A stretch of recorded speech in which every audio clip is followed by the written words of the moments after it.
Welcome to Engineering Funda family. This video is a part of Microprocessor 8085 video lecture series, and in this video I'll be going to explain you how we can load program in memory with 8085 microprocessor. So here, before you go for understanding of how to load program in memory, my dear students, there are few basic things that you must know. Like, see, one thing that is very essential that you should know, that is microprocessor does not have its internal memory. Here you will be interfacing external memory with microprocessor. So in block diagram of microprocessor, I have already explained that with microprocessor chip we interface external memory. Those memories can be ROM or RAM. Those are primary memories, right? And here, before you load program, you will have to interface that external memory with 8085. So that is what the basic thing that you should know. You can see here, if I say this is my microprocessor block, then here input, output, peripherals that I have interfaced it with microprocessor, as well as this is memory, that is what we are externally interfacing it with microprocessor, right? So once you interface this memory with microprocessor, you can be able to execute programs which are there in this memory.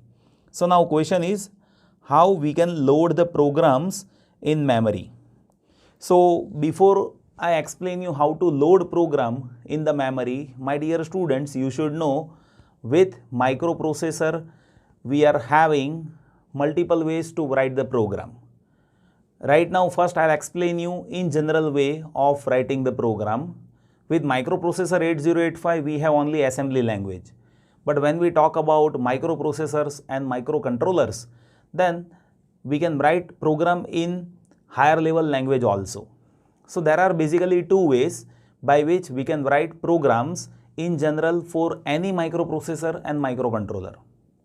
One is higher level language programming and second is assembly language programming. In higher level language programming, there can be multiple language that you can prefer, like C, C++, that is widely used to program microcontrollers and microprocessor, and assembly language programming that is also used for different categories of microprocessors and microcontroller. So there are basically two ways of writing code. You can observe here, I have listed that program can be written in two ways, higher level language and assembly language. When we talk about higher level language, then that is there in terms of C or C++, and in assembly language programming, there will be language with different processors and controllers. So different processors and controllers are having different sets of instructions that we use it for programming. I'll give you some basic examples even. Like you see, if you write program in C, then simply you can write A is equals to B plus C. So what will happen? It will directly add B and C and it will store that in A. So this is simply we can write that in C language. While as if you see assembly language, then you see there are instructions that you will have to study. Like when you write move A comma B, what will happen? Content of B that will get copied into A. And then if you write add C, then what will happen? Content of A will get added with C and answer will get stored into A. After that, if I write move B comma A, then content of A that will go inside B.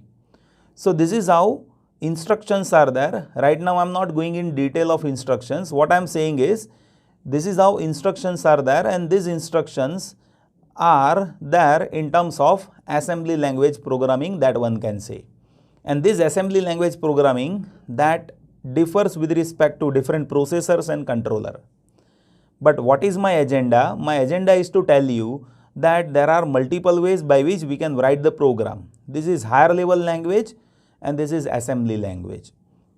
Now my dear students, whenever you are writing codes in higher level language like in C and C++, you will have to make sure that your program should be there in terms of machine code, and for that you need to have compiler. So what we do is we compile the program which is there in C or C++, after compiling the program, you will be having machine code.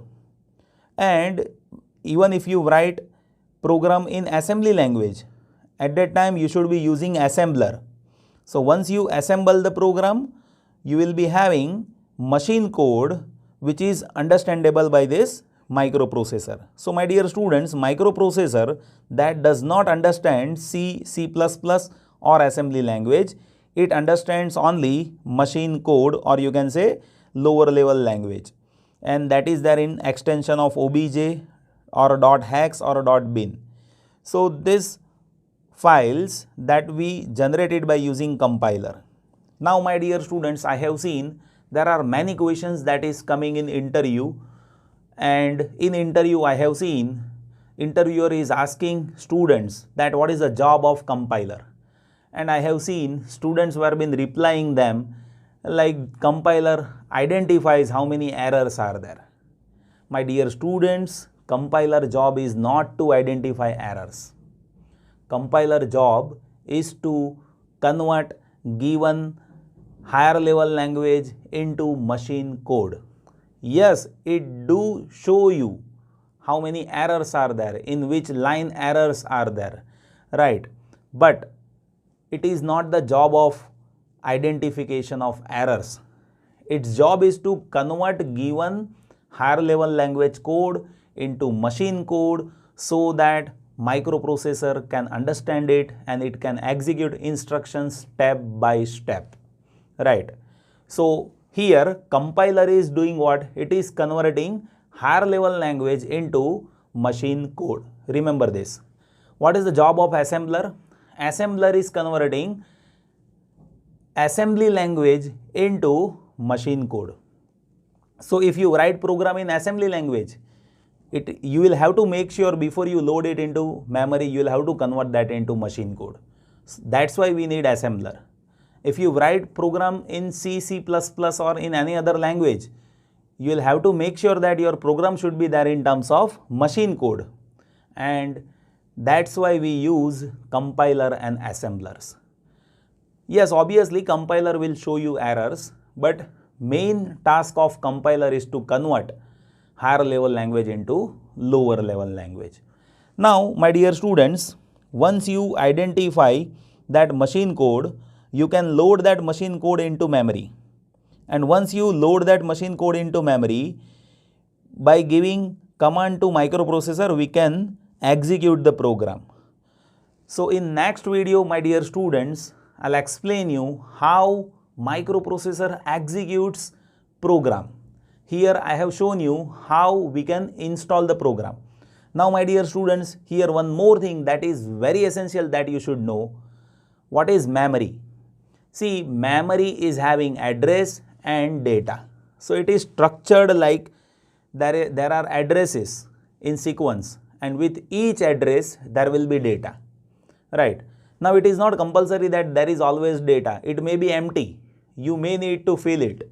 Whatever data that we store inside the memory, based on that there will be data which is there on the address, right?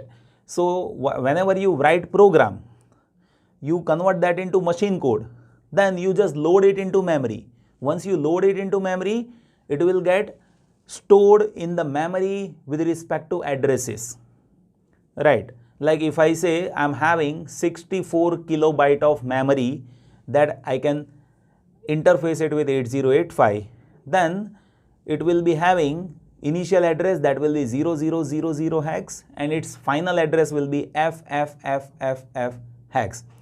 And with 8085 microprocessor, we have 16-bit address lines, so we can maximum interface 64 KB memory with 8085. Now in that memory, you will have to load the program. Once you load the program, you can be able to execute that program in sequence. So how to execute that?